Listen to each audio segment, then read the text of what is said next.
Ještě před videjkem bych vás chtěl požádat, kdyby se vám to líbilo, nějaký ten like a subík. Dobrý den, jmenuje se Alfons a vítám vás u vlogu jakoby Ahoj, taky tě zdravím. na škole v přírodě. Jen abyste tam nedělali nějaký bordel. My se teďka, už je docela večer, a my se teďka půjdeme kouknout na film a na Transformery zánik a potom vám řeknu jakoby, co z toho mám. Protože jestli na to máte jít, jestli to tam bude teďka někde v kyně. Tak a za mnou je Batman.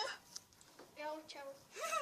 Takže my se půjdeme teďka koukat na ten film a potom vám řeknu, jestli je dobrý na to jít nebo ne. Tak doufám, že ten film bude o šmoulech, z mých pocitů je mi z tebe na zvracení. Tak jo, jsem zpátky. Tak co, na co jste se koukali? Koukali jsme se na Lego příběh, ten je docela dobrý. Já jsem to věděl kurva fix. A Ilumináti a Batman tam byl taky. Ten Batman je nějak při váze, jak to jde vidět z prvního pohledu. Bruh, look at this dude. Wait till you see the. No, no, no, no. Ty vole, Batman se snad rozmnožil, jak to tak vypadá, ale stejně jsou oba dva ze zkumavky a dokonce tam mají nějaký PC ze 70. let. Nezájem. Batman, Zub, Alfons. Takže, jsme se koukali na...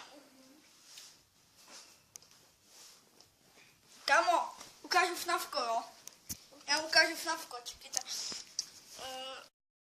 Mě lidi hledají FNAFko na ničem, no lidi hledají proti FNAFko, jo, říkám to budu jít, to je jedno. Ty vole, Batman se snad rozmnožil, jak to tak vypadá, ale stejně jsou oba dva ze zkumavky a dokonce tam mají nějaký PC ze 70. let. OK lidi, toto by byl konec videjka, když tak zanechte like a subík, čuste buste.